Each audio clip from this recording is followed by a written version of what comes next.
We're off. Thank you ever so much for joining us today. I know we've spoken a couple of times already, and each time we've had to sort of kick ourselves off the call because it's gone on and on and on and on. So much in common.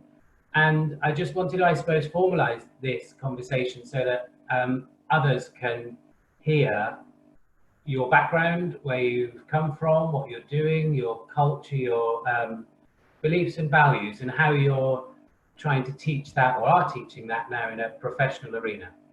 Sure. Yeah. No, excited to be here. Excited to do that, and hopefully it's helpful to some. Guess we'll see. My first interview like this, so I'm sure it'll be filled with bumps and stumbles, but whatever. It's I'll just be me. But yeah, thank you for having me. I'm really honored. Absolute pleasure. So I know, but I was thinking, could you let everyone know this is a crossover between sales and well-being. It's well-being in the sales arena, but it would be nice to know where your sales experience, or is sales something you've always been in? Well, in a professional capacity, to a degree, yes. I come from a family of either salespeople or teachers. So most of my siblings, and one of my parents was a teacher, other of my siblings and the other parent was a salesperson. And so sales was always something that was naturally there. I think for me, it was always a mix of, frankly, of teaching. You know, I would never really been your prototypical salesperson.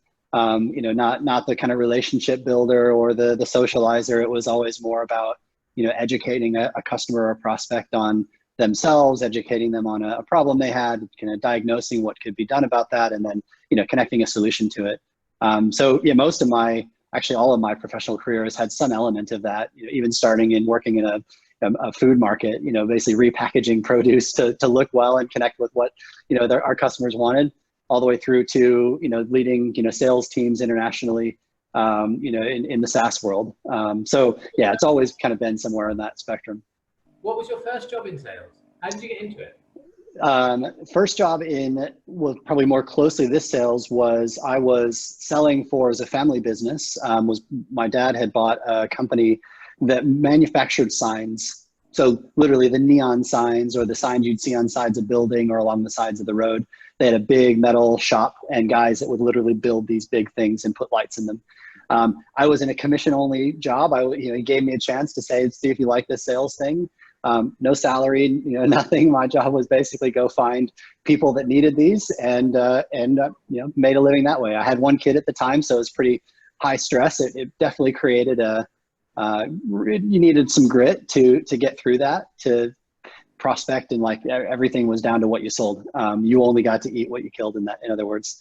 So it was a good experience for me to really kind of test, what I could do, what I was capable of, and actually had pretty good success doing it. It's a very nuanced industry in that the deals that you close were in the hundreds of thousands of dollars. This is in Colorado at the time. There's not cheap work that's being done. And I was selling to presidents, CEOs, owners, because it's their ego at stake. This is their logo, their brand, on the side of their building. So they were involved. So it was a cool, very side route into enterprise selling in a pretty kind of hidden way. So that was the first kind of real experience that I had. It's the raw way, isn't it? It's the raw way in it. I mean, commission. It was very raw. Yeah, I mean, it was close to door-to-door sales, which is another very raw way that I'm always impressed whenever I've interviewed people, and that was kind of how they started. Because just the resilience and the kind of how you deal with rejection in that kind of environment too is it builds character.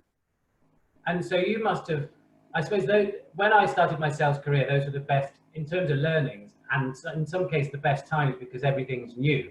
You didn't know what else to expect. I mean, we'll go on later into the career that you grew into. Yeah. Because of your performance and some of the luxuries that you quite rightly were given at a top level.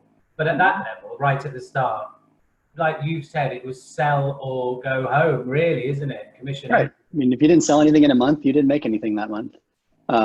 Just that. So it was, and I think, honestly, I think it's adversity. It's another form of adversity. And I think those times of adversity, or when things are difficult, at least for me personally, have always been the most rewarding in terms of personal growth, in terms of, seeing what I'm capable of, and challenging me to, come up with ways around it, come up with, with ways to go solve kind of what that situation is. I think if it were made easier, you don't need to innovate. You don't need to come up with, new solutions or things that could work. It's easier to kind of fall into just kind of a steady pattern.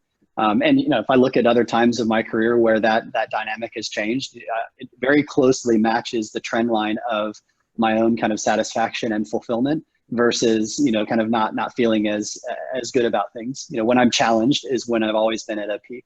And that was a big one to start off with. Gave me a taste for it, I guess. Yeah, they say calm seas don't make for skilled sailors, do they? That's right.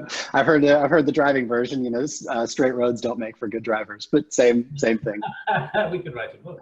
So how old were you then in that first job? 23. Right. And so up to that point? I got into mortgages, got into the financial industry out of university. So I was basically, it was a big refinance boom when I joined. This was in just right before the kind of, well, it was around the time actually where the economy in the States was really starting to tank. And so there was business in the kind of like what will probably be happening soon, business in the refinancing just because interest rates were so low. Yeah. And so that was a good lesson in terms of more kind of customer experience and being being the person that was able to take responsibility and follow through on what you needed to do and juggle, pretty big pipeline. So I learned a lot about both some inherent kind of productivity skills that I had, but also it really challenged me to be able to manage, a lot of processes that are all happening concurrently, knowing that if I didn't, one was going to fall out and I would lose it. And so that was useful. And I took that, they created a software company that the loan officers, of which I was one, was using, and then they spun that off to try to go build that and sell that to other companies. And because I was one of the ones that had used it productively, I was actually invited to join the software side to try to launch that, which was, I wouldn't say it was a mistake. It was a side shoot, but that aligned when, the opportunity to join my dad in this company that he had basically moved into and sell, that I thought, I'd love to learn from him for one, but two, it was an intriguing route with who knows where it could go in the future and what that might mean for me in my career. So your career, you reached great heights, involved a lot of moving overseas and managing teams.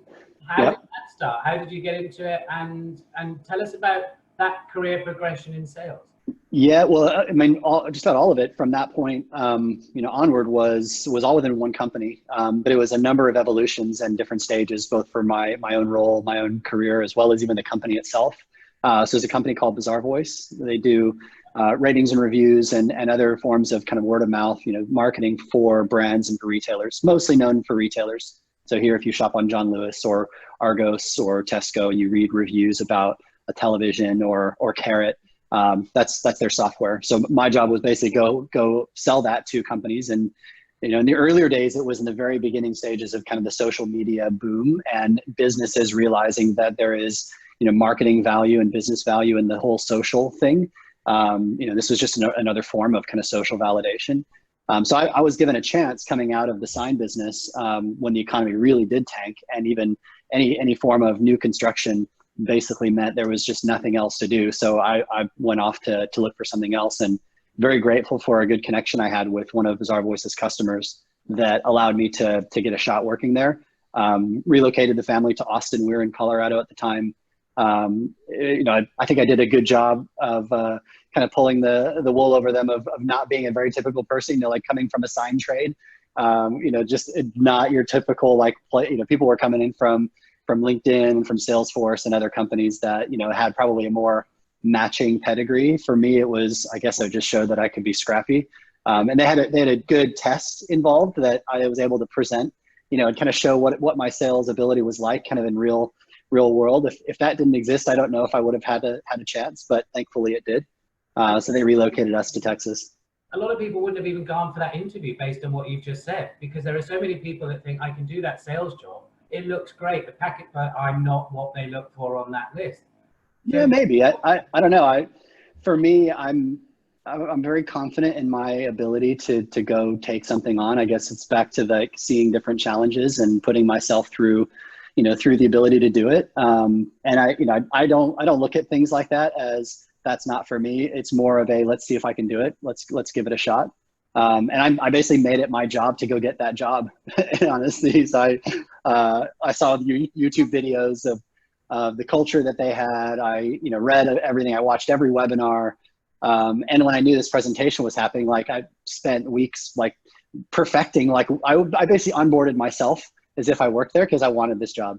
I didn't even know what it would pay. Turns out it paid way more than I even realized that it would, which I was also very grateful for. And I wanted to pay that forward, but it's a different story. But yeah, I broke it down and thought, well, I'm not the typical person, but I feel I'm capable. And if I take a good approach for it, I think I can go get it. And so I kind of put my all into it and succeeded, was able to get it. So, yeah. So you backed yourself and what's coming across is that you also quite like a challenge. So I can see confidence and I can see backing yourself, and they are so powerful, aren't they? Because you've only got yourself to actually, you only got yourself right. to use. If you don't back yourself, I guess they're not. Yeah. And I think the other thing is when you're not really afraid of failure, because to me, like failure is, it's learning. I think if you take away the positive and the negative from experiences, whatever the outcome is, there's learning from it. And so, to me, it was more of it's a challenge, and I'm actually excited to take the challenge on, and I'm excited for the process of taking that challenge on. And however it ends, yes, there might be disappointment if I really wanted to have it, but it's not failure. It would have just been a different outcome that I will have learned from that. I can look at how I apply that, and I can decide where do I take this next and what's the next challenge to go after. And I have a very strong belief that all will be well. And if every time I've looked back at times of difficulty and stress, it was always when that belief was too much in the background rather than the foreground. And can also still see that all still ended up turning out okay. And so that, projecting that forward takes some of that worry away from how might this go, and is that bad or is that good? Chris, that's a great way of thinking about it and how we should think about it. Your inner critic, as in everyone's inner critic must kick in at a time. Like I know now, because of the experiences that I've had that we've spoken about, when I fail something, my inner critic is more gentle and says, great, you've learned something. Right. When you're down, when you're tired, when everything's going against you and you fail, that inner critic can be the other side then and be not so nice and not see it as a challenge. Has that ever happened to you? Of course it's happened. Yeah, no, absolutely. I think what I've tried to learn over the years is can you beat the inner critic to the conversation? So what are the things that you can do that don't really leave much oxygen for that inner critic to show up, or much time or space to really beat you down? Because it does show up there. I mean, it shows up in imposter syndrome, is a big thing that all of us at some stage of our careers face, where we think like, I don't really deserve this role. Everybody's going to catch me out. They're going to know. I'm going to be found out at some point. Like there's lots of different times where the strength of that voice comes in. But the thing that I've kind of where I've always gone back to, and it's kind of how I approach challenges, is you've got to break it into small chunks, and you've got to take it a small part at a time. So there's always an opportunity or a need for thinking ahead to what is that broader path or that broader plan. But then as soon as you feel comfortable that that's the right one, you almost forget and push to the side all of the future steps so that you can be much more in the near term and operate in the near term. Because like when we're taking action, you can't act the future. You can't act in the future. You can only act on the thing that you need to do right now or in the next day or 2 days. And the inner critic, the most powerful and negative form of the inner critic, is when it's deep into the future that it's speaking to, about how everything's going to fall apart, or you're a disaster, or you're never going to get a job, or it's all this stuff that's way too far away. Very rarely is that inner critic around like, you can't write that email, or no, you can't run that 1 mile, or what, those small things. The inner critic avoids those. And so if you beat the inner critic to that conversation by continuing to focus on those small things at a time, each of those in themselves are achievable. And so even when I was, looking to get this job that, on paper you'd say, well, your CV doesn't look like this, fits here. to me, it was more a matter of, well, what are the small steps in order for me to go do that? So, who's the recruiter? How do I get on their radar? And I prospected them. I showed up at the office with my CV printed, and when I was touring Austin to decide, can I live here? Like, I interviewed them. I reached out to people and interviewed them that were out of the interview track just to get a sense for it. Like, I designed my own process that I would go through as a part of both assessing as well as getting the job, that it never got to a point or a concern around, will I get it? Because that's, again, too far out in the future. It was more around step by step, can I do this one thing? And there's still doubts that happen in those. Will they accept me as a result of this one interview? Or, will they respond to that email? Was that the right email? But those are more easy things to manage that battle with that inner critic. And so the same thing is, something I try to do that in lots of ways. Anytime I feel like things are just too difficult or I'm really kind of hard on myself, I realize that I'm also too far into the future. And I just break down, okay, well, what matters right now? What is the next few things I need to do right now? And as soon as I start focusing on that conversation ends. So I find the inner critic one of the most important subjects to talk about, because it not only stops you from doing stuff, it stops you from trying to do stuff that you might actually have done well and might be life-changing. Yeah. How would I say this? How do you take control of this? Because I liken it to like a bully sometimes. It's annoying. It's nauseating. And is that a build-up of what everyone's been telling you since you were born, or different people's insecurities chucked in and everyone's opinion, and then we're sort of hardwired for that? And if it is, how do we rewire that? It's a big question. Let's see, where do I start? So I think that one place is, yes, the inner critic is an accumulation of, I think, what we perceive others to want. So it's not our boss that's in our head. It's our perception of what they might say. It's not our parents in our head. It's our perception of what they might think. Now, it's informed by what we've observed, yes, but it is usually a more severe and more debilitating version of them than the actual one. I think the other part that it forms, or that it attacks, are the things that we're attached to. So if we're attached to our reputation, or to our bank account, our security, our livelihood, our job, our home, whatever we're attached to, whatever we have like this strong tie to that we're afraid of losing or afraid of something changing, that's the inner critic shows up there. They're gonna go after that. They're gonna use that attachment against us. And then if we're, say, use reputation as an example, if we're worried about keeping our reputation, that's exactly where that critic's gonna show up on, okay, well, yeah, that's a natural place. Yes, your reputation's at stake. You're an idiot. Why would you think to do that? No one's going to believe you. Why would you post that to LinkedIn? What are they going to think? Right. And it's going after, like, I always have this vision or this visual, like we've seen it in cartoons of, an angel on one shoulder, the devil on the other. And like, I do think I genuinely believe that there's an element of that happening, because not only do we have that inner critic, that's, discouraging us or kind of pointing out how you're going to mess it up. And it's going to be in those places that we hold dear to ourselves, those attachments, because that's where it hurts. But then we also have plenty of those other opportunities where it's like that nudge or that reminder or that person we might not have thought about, when you're like, actually, yeah, I do need to reach out to them. And I've had countless examples of this, even in the last month, of someone that I hadn't thought about in months. And somebody mentions their name in passing, and that name sticks in my head. I'm thinking, I need to reach out to that person. I wonder what's happening. And it turns out that it's very necessary, that there was something that they needed or something I needed from them that happened. And so I don't think it's solely this, voice in your head, which is all bad. I think it's, part of our goal is how do we discern between which one is useful and which one is just steering us down the wrong path. And I think a good indicator for, at least for me, has been, where in the spectrum of time is it pointing to? Is it pointing deep into the past, or is it pointing deep into the future? Or is it pointing into, what should I be doing right now, or what can I do right now?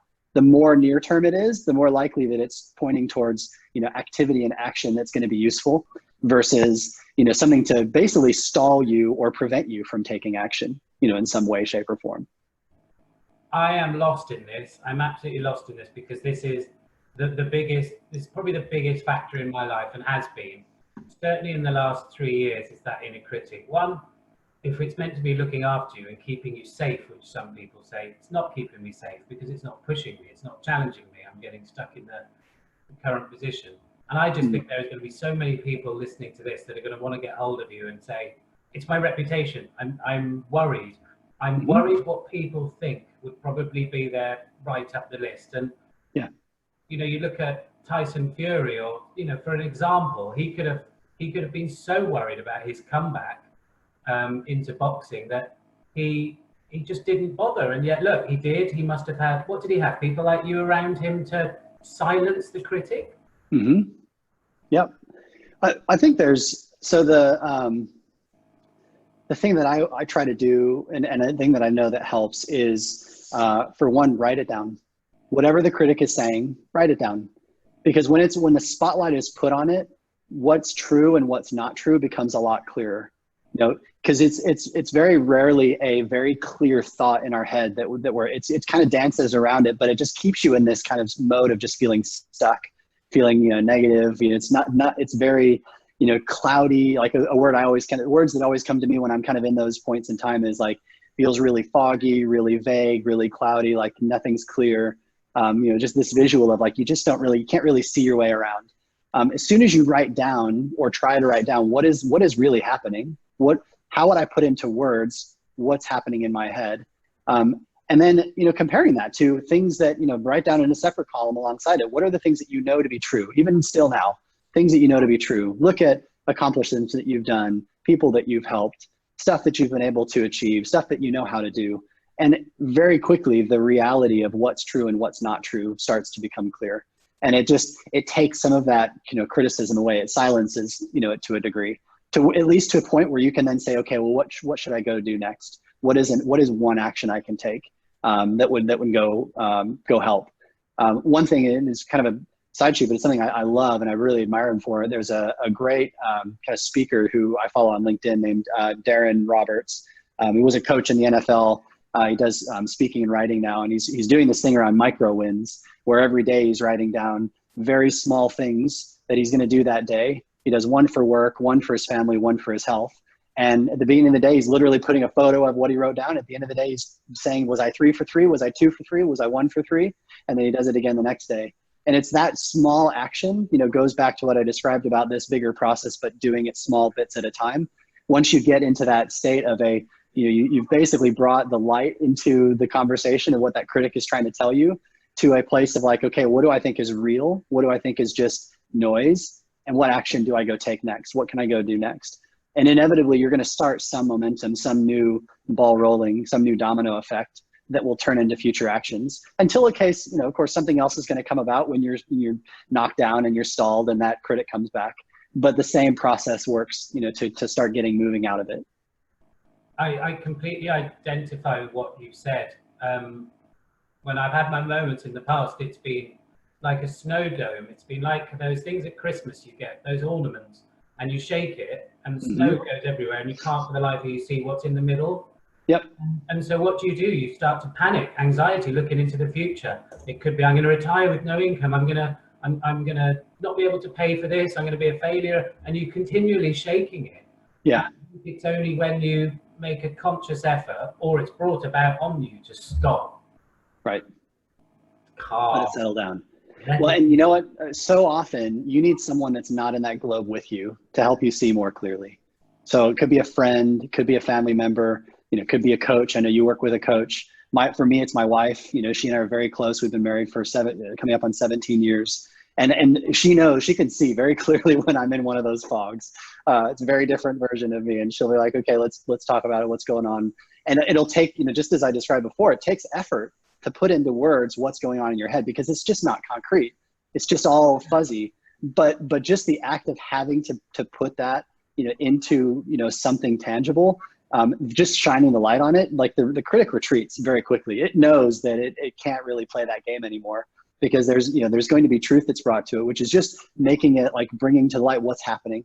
And every single time that's come about, and there's times where it works in reverse, where she's going through something difficult and I can be that advisor to her. But having someone that you can then just be able to say, hey, I feel like I'm useless, like I said something and no one's going to like it, and my whole career is going to fall apart. Every coach that we'd work with would be like, they would just smile, knowing, of course that's not true. And you know that's not true now that you said that out loud. Right. And then very quickly that relief sets in. That's like counseling right now. What you've just done there is amazing. And it would give so many people hope that like, it's just a bully on your shoulder. And if you can tell someone about the bully, you can tell, I suppose in old school, you tell your dad about the bully and he goes up to school, something like that, they retreat. And people don't like it when it's raised above the parapet, do they? Just like a bully like it. So it works in the shadows, you know, and it wants to keep it that way. And so oftentimes our reaction is to keep it to ourselves, which plays perfectly to what its intention is, right? And you get stuck in that. And so, yeah, like there's a lot of, just things, techniques that you can do to try to get ahead of it. But also, even when it happens, ways of just identifying, okay, what's this for? The thing, and there's something that I've again, because I'm a Christian, I believe that it is more of a negative thing than just something in my head. I actually look at it with encouragement now, because what it tells me is there's something good that's about to happen, or something that I'm going to be able to do, something that I'm going to create, or someone that I need to be there for, that it's trying to stop me from doing that. And so anytime that starts to set in, to me, is like the first reaction is, oh, I wonder what it's going to be. What is this thing trying to stop me from doing? So I'm going to go like double down on going. Yes. Like, is it stopping me from going out to exercise? All right, I'm going to go exercise longer. Is it stopping me from praying this morning? All right, I'm going to pray a little longer. I'm actually going to put more into it. And it's like very, very quickly it retreats. It's like, whoa, no, that's not what I wanted to do. And I think that's another thing that really helps kind of silence that. And you want to say to it, have that, not listening, Yeah. but. Or even, hey, thanks for showing up. Now I know how to go pursue this even further. Yes, thank you. That's a nice way of addressing it, I suppose. Yeah. Realize it, thank it, give it one, and then and do something 3 times better. Because from your experience, does that quieten it down if it knows it can't beat you? Yeah, very much so. And usually it takes something big, or it's whenever you're caught off guard, we often get surprised by it. So when I said earlier, like things I try to do to prevent it.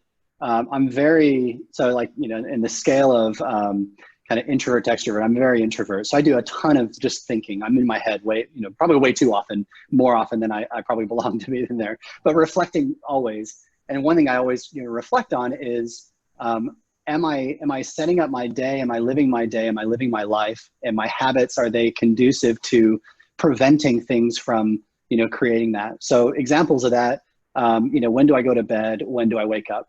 Or what do I read? What do I not read? What content do I consume? Or what channels of media do I exclude? Like all of those things, I've learned for myself over the years that the more of that noise I allow in, the easier it is for that critic to be in there. So a good example of that is, take social media. I'm not on any channel besides Strava and LinkedIn, but even on LinkedIn, if I catch myself, and kind of a thing I try to catch myself now, and is like, stop scrolling. Like, just stop scrolling. There's nothing else there. Like you went in, I went in there for a purpose. There's probably something good that I went there for, but before long you're scrolling and you don't even know what you're doing anymore. And that's when, I realize those are the occasions when it comes in, when the critic's like, oh, look they're doing something great. Why aren't you doing something great? Or, oh, that's something cool they just said. You couldn't say that. What do you think you're doing? Like, all of that immediately comes about. And so it's just knowing, okay, well, where are those environments that allow that to happen? Is it when I'm tired? Is it when I'm hungover? Is it when I've had a drink or 2 glasses of wine? Is it when I haven't exercised in long enough time? Like, I've tried to be very purposeful about what is the environment that I need to create for myself to prevent that from happening, and just to be at my best. And then, if I can go create that and maintain that, I'm kind of neutralizing, or I'm creating a space that's very hard for it to enter. So it's a skill. There's a game plan. Yes, I believe so. I mean, it's worked for me. And so I would assume for others it would be useful, but it's a process. It starts with awareness, but I think it's also just, it needs to rely on some belief. Some belief that that it's one, that there's lies in there as much as there are truths in there, and that you can do something about it. And that that others can help through that. Rather, I think many people probably view it as, no, it's just there, that's just me, and you don't understand. And so they have this view of, they just kind of accept it as is and aren't willing to try things against it. I think you need to have some belief that it can be different. When you say it starts with awareness, it does, but then there might be a big gap between people wanting to talk about it. we still see it as a bit of a weakness here. We even go one step back. The culture is that you can't talk about this. They're still not accepted. It's like, I liken it to, I suppose, mental health in the workplace and trying to do something. No, it's like trying to ask your mother-in-law to be involved in your marriage counselling, because you wouldn't go with it into the workplace and tell them, because they will always have their ideas, preconceptions, and they'll be making judgments on you. And I think we still think that people are making judgments if we talk about it. But if you go to some countries, I suppose like America, and this is just a complete generalization, there are so many, you don't go anywhere without your coach. And in the same way that a sports person has a fitness coach, nutrition coach, game plan, we think that we don't need a game plan. Why do we still think it's maybe a weakness to admit it, or a luxury to have a life coach? Right. I don't know. I don't know. I can't explain where it came from. I mean, one thing it exposes is it's, again, in those attachments. You know, do you identify with how others view you? And I think those that are willing to be more open about things are the ones that have kind of shed those attachments, that they're no longer concerned, or less concerned, frankly, with if you have someone's approval or disapproval. It does take a lot of confidence, you know, in yourself, and it does take some, you know, self-belief to rely on, as opposed to, you know, if you don't have that, you're hinging on someone else's view of you to decide, am I okay or am I not okay? So I think that that does have a part to play. I think the other thing is it takes somebody big and someone notable to show that, to set an example. And that's probably what you have seen in the sports world, or in others, or in some cultures where, you know, somebody that was more well-known, or someone that was more just looked up to, was willing to show that vulnerability, and still could show that I can still be capable and strong and do these great things, even if I am vulnerable, even if I am weak, even if I have weaknesses, I still have strengths. And that almost makes it okay for other people, or at least it changes in our own heads, that someone else shouldn't say that this is not okay because I just have an example of someone greater that they'd also look to and say, this person's great. And if it's okay for them, why can't it be okay for me? So there's a degree of that, like, that needs to break down for people to feel a bit better about showing that vulnerability. But it also goes back to knowing your strength, knowing, like, it's very easy for us to just get hung up on where we're weak or where we're not feeling great. And we very quickly forget about why we are where we are and what we've done to achieve that, what we're capable of, what some of our own unique gifts, our own talents, our own strengths are. Like, the thing that I've coached somebody against imposter syndrome, it's funny, when you coach somebody on something, you still deal with it yourself. So it's like easier to see into someone else's snow globe while you're still living in your own snow globe and need somebody outside of yours to help you. But so I've dealt with it personally, but, you know, seeing it from the outside, it's like, look, you are where you are because someone, you know, either you're saying that no one else had a clue, which is kind of disrespectful because you were hired to do a role. There are reasons for it. And so don't forget what those reasons are. Like, you've got capabilities, you've got strengths like that. You didn't just fool everybody to just get that. There is a reason for it. So remind yourself of that reason. The second is, everybody's in a position where they're learning. You know, and very rarely, especially the higher up you go, very rarely is someone a career version of that where they're there because they've mastered it. As soon as you master something, you get jumped into the next bucket, which is something you haven't mastered. So the focusing on where is it that why are you there? Like, what are the positive reasons or the strengths that you have that allow you to succeed in that?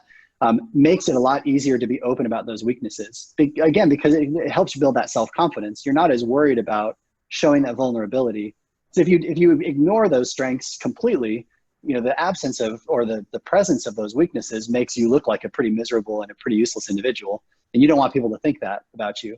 But that's not the truth either. Again, this goes back to, well, the truth is I've got a bunch of experience or talents or strengths, and I've got things that I need to work on, or things that are really holding me back. And in reality, these are things that are preventing me from being even stronger. So the fact that I should talk about them is almost even more important than, you know, hiding it, because these are opportunities for your strength to grow, your capability to grow, or if it's to your boss or to your company, you know, you're exposing something that with help you can overcome and be better at whatever you're doing. But I think it goes back to our inner critics. It's, you know, keeping us from wanting to say it out loud, knowing what good comes from that accusation's not the right word, that acknowledgement, and that, you know, discussion you're putting out in the public light. As always, I could listen to you for hours, because when you talk, I think everyone will just be looking at you and you'll be thinking, well, they're listening. They are. They're digesting it, what's happening in their own life to them. And I relate to every different thing. I suppose we take our own interpretations. And one thing I think that strikes me most is that the ability to be vulnerable. You've got to, I suppose, accept and open yourself up in the same way that if you're going into an operation in a hospital, you've got to lie still and let them do what they're going to do. And a car in a garage, just mend it and take it out. We seem to try and control stuff as if, and I think within the workplace, what you said was that you need role models. And we know that culture comes from up downwards. Do you think there's a need? Not a need. Do you think that the best companies maybe have those role models at the top who accept that this is the way and they normalize the conversation around well-being?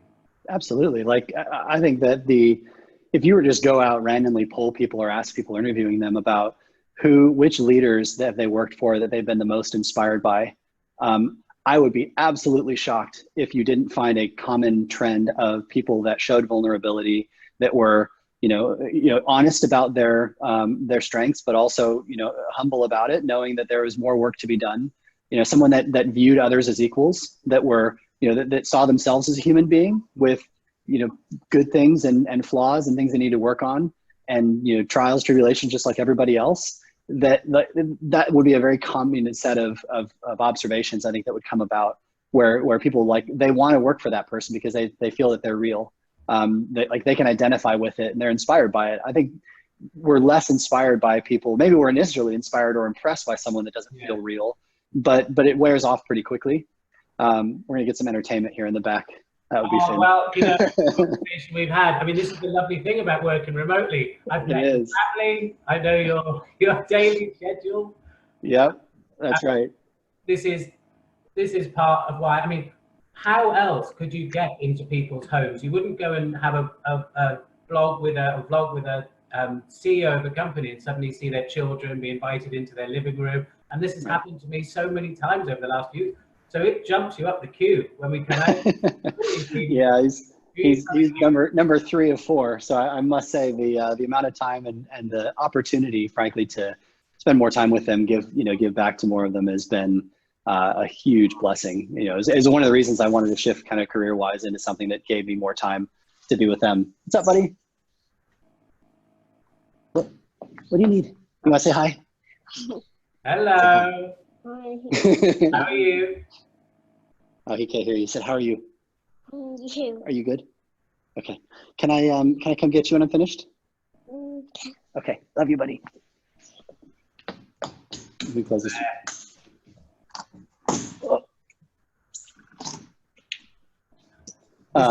Such a natural time to shift topic then from the inner critic to going back to, I suppose, where we are now in this current situation in remote working.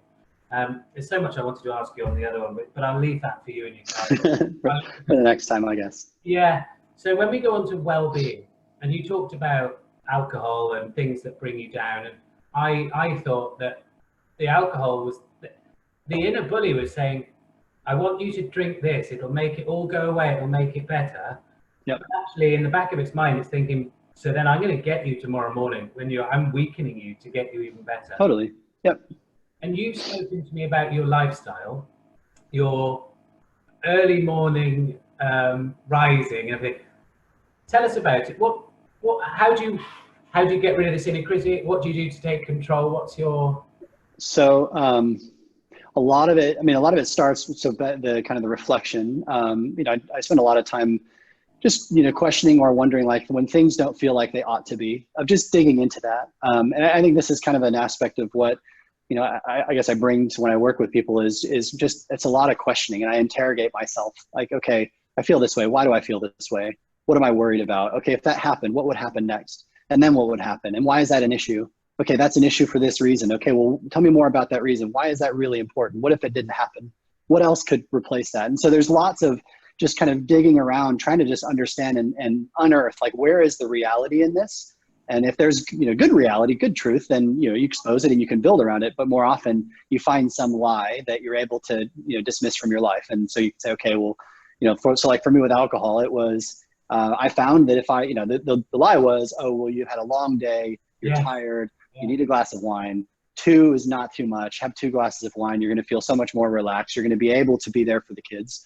And I realized that my patience, it dropped. If I had a glass or 2 of wine, I was more likely to raise my voice or to get frustrated or what I also found is it put me more in my own kind of self mode rather than service. I was less likely to want to help them and be there for them and do something that they would want to do. I would be more likely to get frustrated because they were impeding on what I felt I needed and what I wanted. I wanted to read a book, even if it's a good reason, a good book that's going to help me, but it's still me rather than am I serving them. And so, like Finn walking and saying, hey, can you read me this book? I'm more likely, if I haven't had anything to drink, to say, yeah, of course, come on, let's read it. And I'll put my book down. Than if I've had a couple glasses of wine, I'm already in a good mode of kind of that self-pity of, oh, I need this. I've had a hard day. I've been through so much. To then look at that as almost like a rejection of it, saying, well, what do you mean? No, I'm not going to read you a book. I need to read my book. I've had a long day. And so that downward spiral, I became very aware of, like, that was much more likely to happen. And of course, like I wanted to, so I've done lots of running over the years, done ultra marathons, long distances. And part of that was I needed to train, every morning. I needed it for my own sanity. It was good thinking time, but in order to achieve my goals, I needed to be out and do it. And I wanted to do it in a way where I didn't have to make other trade-offs. And so I'd have to get up early to go do it. That didn't happen as often if I had a drink before. And so I realized, just as you described, what the conclusion I came to was, that is not serving me. That is not serving my desire to be better, a desire to be the best, husband, father, worker, friend, colleague, son, all of the roles that I play in life. That was more likely to inhibit me being at my best than to help. And so, it was, okay, it was one thing I looked at, and it was not, things look like that. It's never easy to just say, okay, well, so I stopped immediately, it was all over. No, but at least I had that knowledge and I had that thing to go work towards and pursue and continue to try to, create habits where it was excluded. So that's one example, but there's lots of other things that I've reflected on of, when should I go to bed, or what do I need? What don't I need? And it's always in that kind of comparing it to, is this actually helping me be at my best? And be at my best, in fulfilling those roles, those jobs that I feel that hats that I wear in life. If it is, then I find ways to try to do more of it. If it's not, then I look for things that I can do instead. So rather than saying, okay, I can't do that, it's more of a, well, what should I do instead? That's going to be, that's almost a redirection. So instead of having that, I'm going to do this, and that's actually going to be a more positive contribution to what it is I want to become. Yeah, the thing with alcohol is well, personally, I've been hardwired since I was 16 because it was all part of the culture of where I was brought up. That was what you do. So you think evening, weekend, drink. So that's part of the hardwiring. But people think, it's not now, but people think that you have to sacrifice drink. And as you get older, you realize, well, no, you're sacrificing your morning, or you're sacrificing your clear thinking and that extra hour or 2 work at night. For what, really? Right. Well, and it's hard. It's hard socially, and especially in the sales world, because I've done that. I've gone through several periods where it's like, no, I'm not going to drink anything. Like I'm just going. It's easy. It was always easier for me to just say nothing rather than only one or only a little bit or only on certain occasions. Like I'm an all or nothing person, and my all is still pretty tempered, but it still was in the way. So it's hard, like when people are like, hey, we're going to the pub, or hey, we're celebrating something, have a drink, or like I'd go out for a team dinners with my management team and I would have water and they would drink wine. It's like, it's awkward, socially, like as a kind of a community, it's become such a norm that that's hard. And what I always looked at it was, while this is hard, I have made a decision based on what's important to me. And as great as it would be to celebrate some achievement with my friends and a glass of wine, I also know the path that takes me down, and I do not put that above what is important for me in terms of, am I a good father? Am I a good husband? Like that's above, I have to, family is first before work and friends. And so if there's something that's important for work and friends, if that's going to mortgage my family, which is a lower higher priority than it, then, that's not ordered. That's not appropriate. So as, isolating the thing, it's easy to look at and say, well, why is that a problem? But viewed it in that spectrum of, well, what should really matter, and what is it that I'm working towards, and what is it I'm trying to be, it actually does. And I realized after the initial awkwardness of like, no, I'm not having anything, I'll take a sparkling water, you're still celebrating, you're still with them. And then some of the weird ones are like, I'm not toasting your glass of water. Like they wouldn't touch glasses, but it's like, whatever, we're still here together. We're still celebrating. I'm happy. I'm alive. All is well. And that lie is exposed, that you need to have that to be part of that group. And the next morning I was up early. I did my run. I felt great. We had our meeting. I was at my best. And I felt good about that. So, it reaffirms that, hey, these are harder choices. You do have to make some trade-offs, but you've made the trade-offs based on some real purpose, some real ordering of values. I found that you think, if you're sitting there at 6 o'clock, you think, oh, I've got 4 or 5 hours now without drink. It's going to be it's going to be a decision-making process for that whole time. It's actually not.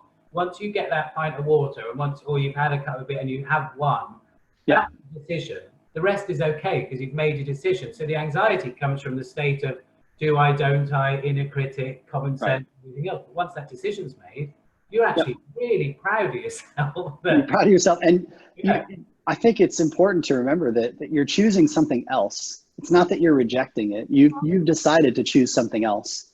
And that also helps in making that first decision of, no, I'm choosing a different experience or a different priority than this. And there is a choice. Like I can't, I've learned, like the reason there's a choice is because I've learned that they don't coexist very well. And so I have to pick between one or the other. And I'm going to consciously choose that. And then, just having those reminders to do it. But again, it goes back to, which I think is we've kind of gone a long way from your initial point of this, of building the routines or the habits so that those occasions come about less frequently, is important. So how do you, when your decision-making is stronger, when you're building a healthy habit so that you are more strong when those points of choice come about, when you have to, show that conviction to a choice that you've made previously, especially if you're also in that, big inner critic beating and other things that are happening, that you're able to get through that without some lapse. But we're all human, we do. You just want to minimize those occasions. Yeah, and I wonder when you go to these sales kickoffs for 3 or 4 days and you're told to stay up until 3 in the morning because that's when the deals are done. And then you're also instructed to be at breakfast at 6:30. There's a cost of being what you you ask anybody that I've worked with my team, it was a running joke, but it got to a point where they just accepted it and it was fine. But I would be gone. I'd disappear. I'd be there for dinner. As soon as music would come on, drinks would come out, I would leave. It's okay. Like for me, it wasn't an important thing. I was going to be up the next morning, and it didn't take very long for people to realize, like, hey, that's his choice. That's what he's doing. That's okay. Like each person, I think it's funny. This goes back to our own inner critics, but we think others are going to, judge our decisions so much. The reality is we're all so absorbed in ourselves that we're not thinking of other people like that. Like they're all beating themselves up about something, what they're going to say or how they're dancing or what they're doing. To think about me, like they're not, very rarely is probably happening at 12:30 in the morning. Hey, where's Chris? What, is he gone already? Like maybe that happened once out of 20 occasions, but more likely it's not at all, because they're busy doing their thing, thinking about themselves. And that's just how all of us operate. But we don't realize that. We think everybody's thinking about me, everybody's going to judge what I'm doing. It's very rarely the truth. That's such a good point, because immediately I'm thinking at 12:30 when and I'm on the dance floor, I'm not thinking about anyone else. I'm thinking about, so actually you've just got to be quite strong in your own will, haven't you? Right. One of the things that I'd like to go back to is your success in sales. And what I'm interested in is you've gone through that long period, so we haven't discussed yet, I know, because we've spoken before, coming over and your promotions and looking after a big team in a wide area. Yeah. And then I want to speak to how you transgressed into coaching and why you did it and what are you? So what is a coach? What is your specialism, and who are you looking to attract? Because obviously there will be certain people that navigate towards you, especially after hearing this. So who is your ideal client? If we start back from the sales and work all our way through now. So I'll start I'll try to be more brief just for the interest of time, but I'll start from kind of where, getting the job that I got. So got hired by Bazaar Voice, got an opportunity. They relocated me and my family. We had one kid at the time to Austin. We were in Denver, and took that role. It was really hard at first, and it would have been very easy for me to give up or to let that inner critic come in, because it took me, I think 4 months before I closed my first deal. And this is a company, pre-IPO. Everybody's closing stuff. Everybody's. I was one of, I think, 5 sales reps that all started the same day. All of them were having success. And whatever it was it territory? Was it bad luck? Like, you just don't know. But it took 4 months for me to even begin to build some momentum. And I got really good advice from one of the top achievers, who I'm really grateful for, that frankly took the time, because she noticed, and she actually had been in a similar place. So she probably saw kind of her own experience, showing up in me too. And she said, look, there are 2 things that matter, that should matter to you right now. One is building pipeline. That's it. You got to change your scoreboard. Stop focusing on what are you closing and focus on what is an earlier indicator of things that you're doing that are working well. Because that's what matters, is, are you doing the right things? That's it. Second thing is pull people into the things you're doing. Because even if that's not showing up yet into an opportunity or into, a late stage sales cycle or a closed deal, if it's your manager or a peer or someone that can look at what you say, how you handle an objection, how you prepared, how you literally do what you're doing, and can say you're on the right track. Not only is that going to be good for you to carry on, but also that's going to be useful internally. If you're worried that the company's going to say, hey, that's it, it's not working, you need to have those other data points that round out the story, so it's not just looking at a number. And that, so I did that. I pulled my boss in a lot more calls. I had other people shadow my calls just for feedback. And what it reinforced was actually they were wanting things that I was doing. They were like, hey, that's actually really good. Can I do that too? Can you send me that deck? Or I never even thought to say it that way. I'm going to use that. And so it validated, actually, I am doing the right things. It's just not showing up in performance. And so that, I think for me, it was helpful, because that allowed me to just kind of carry on. And before, that 4-month window hit, I think my success always came more from this just more methodical approach. And so that did translate into a pretty consistently high degree of building pipeline, managing each of those, opportunities well. Always being there, always just kind of taking care of things and just, keeping it going. And that led to pretty steady, consistent success. But I needed that validation, or just that reminder early on that this is working. And I believed that the company needed it so that they would stick with me. And actually there's something I've always told that story to people when someone I've hired in their earlier stages around, just because they're going to get easily hung up on themselves. I think though also the reverse is true, and that you could have someone that shows success in the very early stages by closing a deal, big deal or whatever, that had nothing to do with them. So they were going to buy from whatever person you put in front of them, whatever name tag was on their chest. And they may be doing all the wrong things and yet still closed a deal. And that's not the right indicator for, are they really on the right track? So the same thing was true, for anybody starting, was you need to know how are you going to get evidence that the things that you're doing are the right things, you're doing in the right quality, and you're doing enough of them. And let that be the guide for how well you're doing.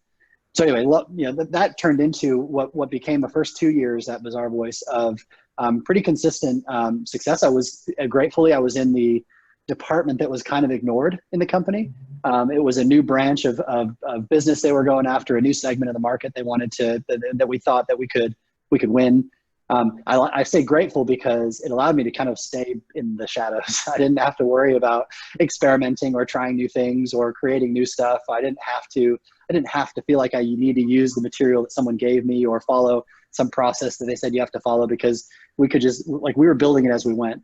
And that really suited my style of just kind of, let's figure out what it is, but let's go create our own plan of how are we going to go after this. And then let's go, take that one step at a time. And I could take control.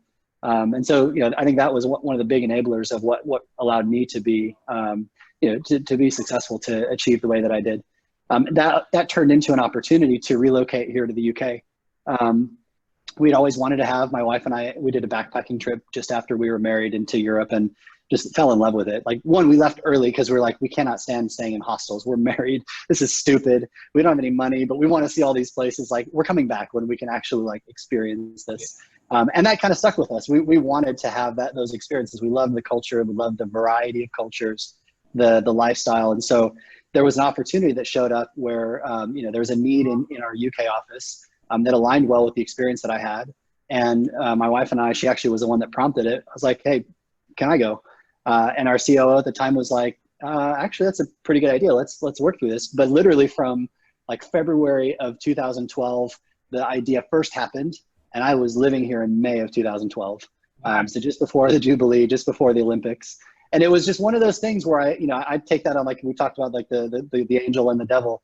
Like the angel on that one was like, that was one of those nudges that I started to look at, and it just felt very right. It felt like, everything is kind of conspiring to make this happen. Everything was smooth. Everything worked out. I had people that, if I had some need or some, like, I don't know how to do this, there was someone I could ask. And so it just very, very quickly turned into, a process of coming here, and frankly became a job in itself. And it's not easy moving countries, the stuff you need to do. Just like nuances, like you can't get a phone if you don't have a bank account, but you can't get a bank account if you don't have a phone. It's like, okay, so where do I start?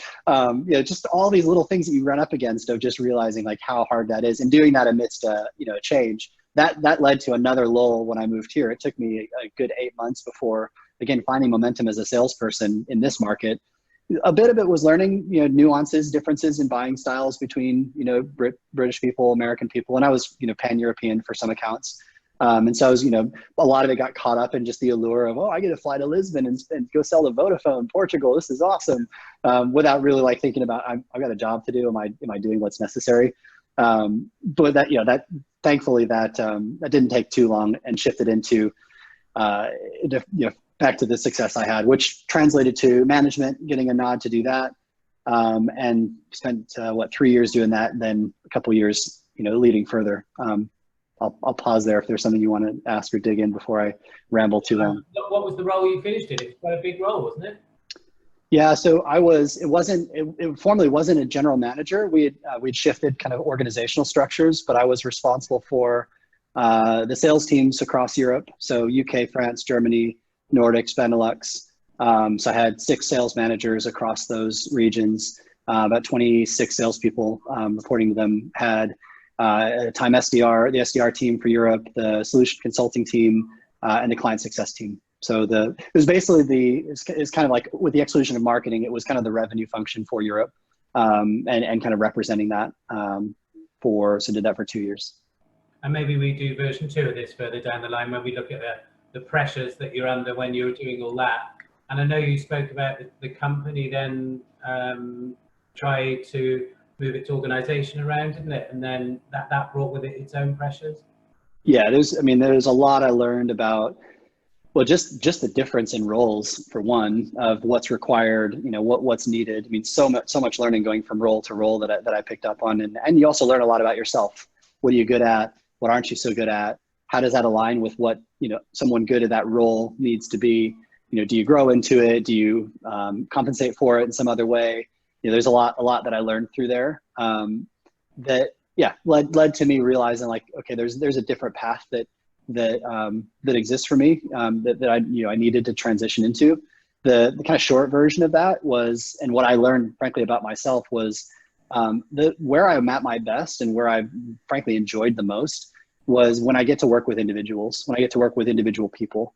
And something that's becoming more clear to me recently is that I think in reality, like that's all that actually matters. Like, it's easy to fall into this trap of I have this big team, I'm leading this team.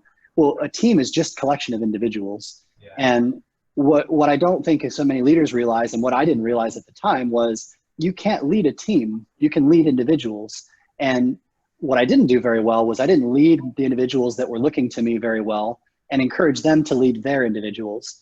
And so instead of going to a team of sales reps and saying, hey, you guys aren't building enough pipeline, you guys aren't discovering well enough, you guys missed your number. Well, you guys is not a thing. Yeah. There are 5 of them. So one of them might have missed his number. One of them might have missed it big time. One of them didn't. One of them might have missed it because he didn't qualify very well. And another one because he didn't build pipeline. Another one because he's brand new. But they're all individual circumstances. Yes, in total they missed, but you can't coach to that. You can't work to that. And people, like, they tune out. They all of a sudden feel like you don't care about them personally. And when I was managing a team, I loved it. Like, absolutely loved it. I had, a team of 6 people. I hired each of them. I knew them very well. I knew what they were wanting to do in life, where they were wanting to go towards. I knew where their skill existed, where they needed to grow. And I, while I did some kind of team stuff, I was way more biased towards working with them individually, joining them on their calls, talking to them on the train up to Manchester and back, things like that, I realized, one, like that was impactful. And I still hear from a lot of them. I, talked to a few of them over the weekend, actually, that like that was still a great experience for them. And I loved it. Like it actually brought a lot of fulfillment for me. And that's what I had moved away from, as I moved into kind of the higher levels of, broader leadership, whether because I just didn't apply that to where I should have applied it. Maybe I could have, but it was missing. And, that was one of the bigger reasons of realizing that I wasn't as, happy or fulfilled, and I was just stressed out. And I wasn't kind of who I wanted to be, at home and in lots of other areas, that I just thought this is not trending well. This is one of those occasions, kind of like the alcohol I talked before. This is not a path that is leading to me being the best version of myself. Something needs to change. Either I need to change in it, or I need to change it in itself, and go do something that allows for that. And so I chose the second. I said, okay, I'm going to go change it in itself. I'm going to go through a process personally, put myself through an experience of self-learning, self-reflection, picking apart what were all the things that I did that I felt I was good at, what were all the things that I loved to do that others valued as well, and what does that tell me I should do? What does that point towards? Is that a specific job? Is that a specific kind of company, an environment, a role, whatever? And going through such a specific process, I realized, well, I should just create it. Why try to find something that matches to it that's inevitably going to be, some mismatch? It might be 80% right and 20% not. If I take the leap and jump and just say, well, go build it yourself, then it can be a lot closer to that 100%. So still is a big risk, especially now with what's hitting us of starting a business on your own. And it's not like I had years worth of savings of nothing of the sort, but I have a lot of enthusiasm and passion around, I want to spend my time doing the things that I love to do and the things that I feel bring value to other people. And so let's make that work. And as I've done with every other challenge, it's now a matter of breaking that down part by part, step by step, and seeing where it leads. Well, I've certainly found over our conversations that I've just enjoyed your company. In a professional capacity, what is your ideal client, and what do you think are your best teachings based on your experiences? Why should people come to you?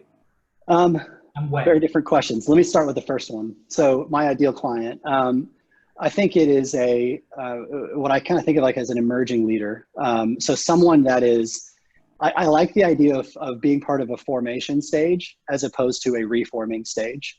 At least at this time of my life, I'd rather be part of the discussion when things are beginning, when, new habits, before, things get too difficult to change. And that doesn't mean that they can't change, but I'd rather work with someone before they've got a chance to, to go down, paths and learn that it has to be different, and maybe shape that in a direction so that they can be even further along when they reach those same junctions.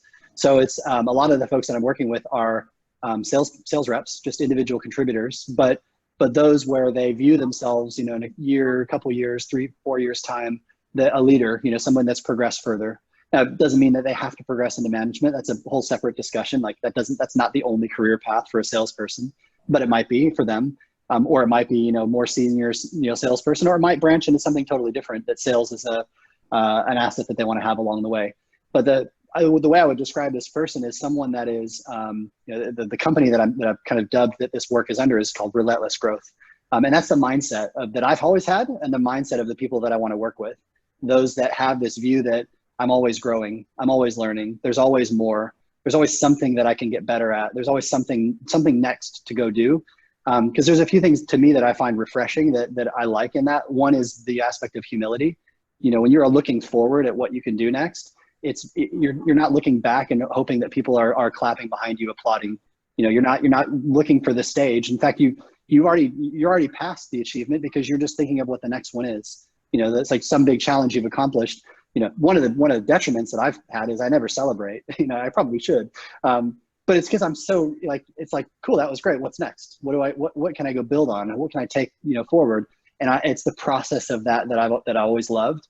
And so the folks that I've had the most success working with, both as salespeople when I was leading a team, and frankly, the people that I'm coaching, are those with a similar mindset. And kind of where I help them, or where my work comes in is basically like we're joining up as a team. So, This is not, and actually in a lot of cases, it's a lot less coaching and in some cases, a lot of mentoring and advising, but it's just a second set of eyes on the same problems. It's a way of saying, look, if I'm a rep, I have my manager, like there's a transactional nature that exists there. They have an agenda, they have a bias, they need certain things from me. And once those things are satisfied, there's an additional coaching that might be there. They may do a good job caring about my well-being or my family or those kinds of things. But there's a stop to it. That person has a lot more things on their plate, and there's a limit to how much, support and direction you can get. So I liken this to basically you're hiring another manager, but one that has less of an agenda, less of a bias, less of other things that might take them away from how do they help you. And they're completely aligned to whatever objective, whatever thing you're trying to go climb. There's an analogy that kind of really resonates with me, partially because I grew up in Colorado, where you're at the base of the huge mountains. So I grew up skiing and I love the mountains. Like that's my happy place. Okay. But I liken challenges to a mountain. It's a climb. Like there's work involved. It's not going to be easy, and there's going to be parts of that climb that are harder than others. And there's going to be parts where it's actually quite easy.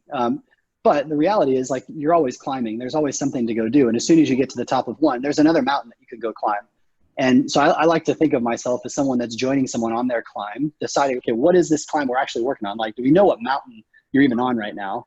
And is that the right mountain? Or is there some mountain that we actually haven't even realized is the real mountain to go climb based on where you're at, what you're trying to do, or where you're struggling?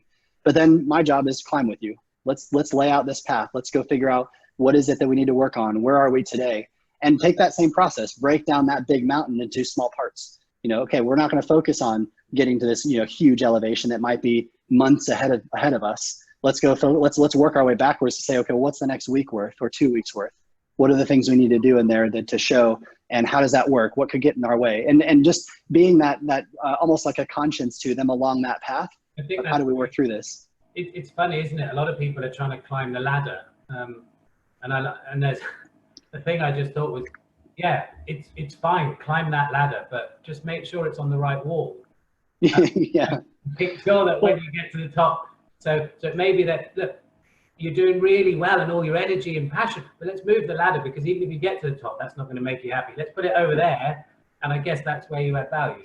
It is, and here's another nuance to the analogy is that's not your ladder. Oftentimes that is a existing ladder that other people look at and other people are trying to climb. And that means that, climbing it, you may demonstrate that you can carry a label that others have aspired to, but that's not you. Like this is about you as an individual. And so when I think of a mountain, I think of what is your mountain. That's not going to be anyone else's mountain. And even down to the unique path you need to take up that mountain will be different. Even if we say, a common mountain is gaining control over your day, building habits so that you can be at your best self, right? That I might work with 4 different people on that same thing over a couple months span of time, but every single one of their paths is going to be different because their circumstances are different. Their lifestyles are different. Their strengths are different. Their home situation's different. Their work situation's different. And so, my job is back to that individual, working with the individual, like I'm joining them on their climb, even if it's up a mountain that I'm familiar with, it's actually going to be a new experience each time. And I'm doing it because I love this is just something that I've done personally. I love the idea of taking a challenge, mapping out what's there, understanding what the situation is, viewing it as a completely brand new thing rather than something that is already in existence. And there's no blueprint. There's no like, hey, I'm going to just take this framework and take you through it and all will be well. It's like, no, I'm going to assess this with you, but I've got experience climbing. So I'm a good climber, but I may not have climbed this path. We're going to climb this path together, and you having somebody that you can bounce ideas off of and get support with and encouragement from is going to very likely lead to a more likelihood that you reach the top of that mountain, and then we go decide what's the next one to go climb. You could save people a lot of time if they're going off on the wrong mountain and they're going up one, and it's not going to get them what they want as happiness. And I think as well as saving a lot of time, it's a massive sense check for people. And I must stress that there is a relief in just talking to someone, full stop. Yes. So at least do that first. Give you a ring, talk to you, try and find out what's happening, and you'll just take it from there. You'll know what to do with them and how to mold them. Yeah, well, whether it's me or anybody, it's back to what we said earlier, just bringing whatever's on your mind out into reality. If it's writing it down, if it's sharing it with a friend or a family member or a mentor or an advisor or a coach, whether it's me or anybody else, just the sheer act of doing that is very liberating, for us, because it allows a more objective reality to look at that thing. And the more of that you're doing in it, I think that where the coach comes in, where that process is helpful, comes down to the more of the structure and the continuation of it and the accountability that comes with it. I've worked with various different coaches over the years. I've had a spiritual director, I've had a running coach, I've had a business coach. And in each time, it's like, they don't even need to hold you accountable in most cases. I guess if you're the right mindset, which just goes back to that kind of ideal profile. But more often it's like, I don't want to go to this next meeting and tell you I didn't do what I said I was going to do. I don't want to go to my next coaching call and my running coach is able to look at my Strava feed and see that I didn't do the run that he had prescribed for me that day. Like, that wasn't going to happen. That was enough for me to be like, I got to do it, because I don't want that discussion. I don't want to have to be that, have that admission. And so a lot of it is just like it's not even them that brings you accountability. It's you that become accountable because of just the process in itself. So there's a lot of, help that comes in just being part of that continuation. But it's never ending. I think it's more about a mindset of, are you continually growing, and is that something that's interesting to you? And the thing that I always want to challenge people on is, why that? Like, why is that the mountain? Why is it that we need to work on that? Like, what is that really allowing you to get? And is that really the thing that's going to allow you to be fulfilled, to be satisfied, to be genuinely, happy with your life, to be able to look back and say, I didn't waste my time climbing the wrong mountain? Because that's far more, valuable. Because like, you want you're going to continue climbing when you have that truth, that my purpose for doing this is genuine, and I can go back to it when it's really tough. But two, once you reach the top of it, like, to me, it's not just a matter of climb one mountain down, up another mountain down, and you're always going back to base level. It's this constant, up and down, but the trend line over time is continually up. So yes, there's gonna be lots of up and downs and different things that you have, but you want it to always be trending up. I think about this like with my running career. I'm an amateur. Career is probably the wrong word, but it makes me feel like way more important than I actually am versus a professional. But when I look at races over the years that I've done, or even volumes that I've done over the years, if you look at each year, even though I have this kind of build up, peak, rest, big race, and then big rest before the next season kind of hits. The next season always starts at a better foundation or a higher foundation. And then I have another build up, peak, rest, big race, another big rest. But if you look at it on a couple of years span of time, it's always going up. And that's the growth that I want to be, part of is, okay, are you able to hold somebody accountable better? What does that allow you to do? What's the next thing? And you bring that with you.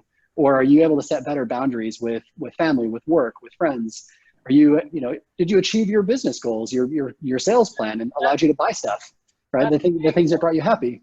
What are you? That's new foundations. Top of the mountain. And that's where you come in, isn't it? Because maybe they get to the top of the mountain, they look around and go, well, I'm at the top, where's my prize? And you look down, well, I haven't spent time with my kids. Actually, I wanted to do that. A nice shiny car, I can't drive it. So I suppose it's finding out what you want to be at the top. Well, and this is the thing that's become more clear to me in my own journey.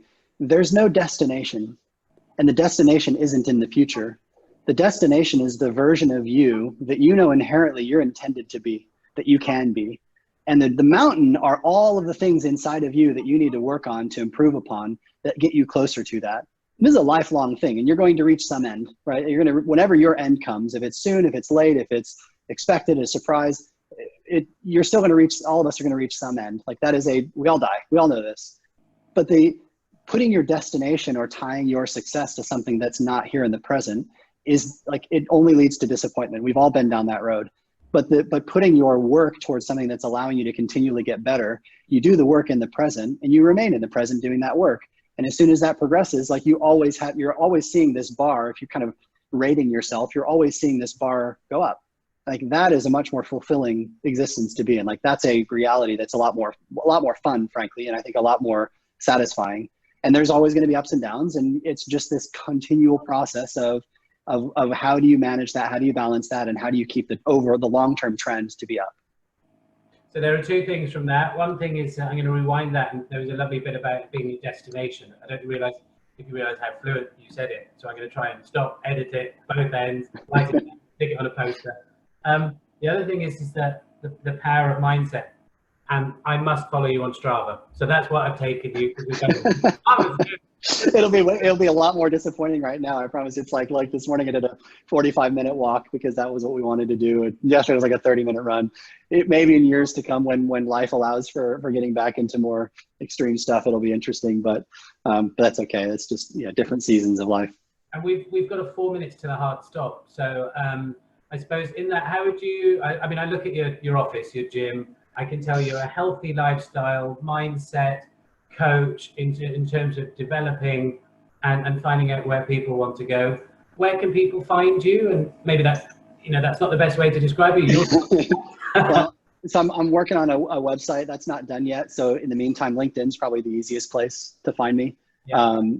I'd say follow me on there. Like one thing that I'm trying to do more of, just because I love this stuff, and I think reflection and insight is something that it's one of those loves that I have. And so I've been getting into the habit of wanting to write more, just more things that kind of come to me. So if you follow me, there's, you'll see quite a bit of that.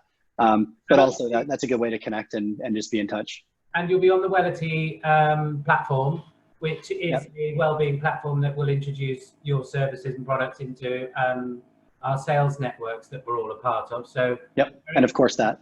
Yeah, we're very glad to have you on part of that, on board with that as well. Look, it's been amazing talking to you. I'm sure there'll be a number 2, a number 3, a number 4. And if you ever think about a subject that's close to your heart and we want to dedicate a whole half an hour just to that one subject, would you come back to us? Because I think your insight is invaluable. Of course, and same in reverse. If you're finding a topic that seems to be very top of mind to lots of people or an area to struggle with, it not necessarily that I'll have solved it. There's lots that I haven't solved, but there's, I guess, a unique perspective. We each have unique perspectives on situations, and the more of those that that come out, the more likely we're all going to find a way around it that we may not have seen before. So bring stuff to me too. Would love to do this more. I will. I will for sure. Cool. Thank you ever so much for your time, Chris. Yeah, you're very welcome. Thanks for having me. I enjoyed this and look forward to more.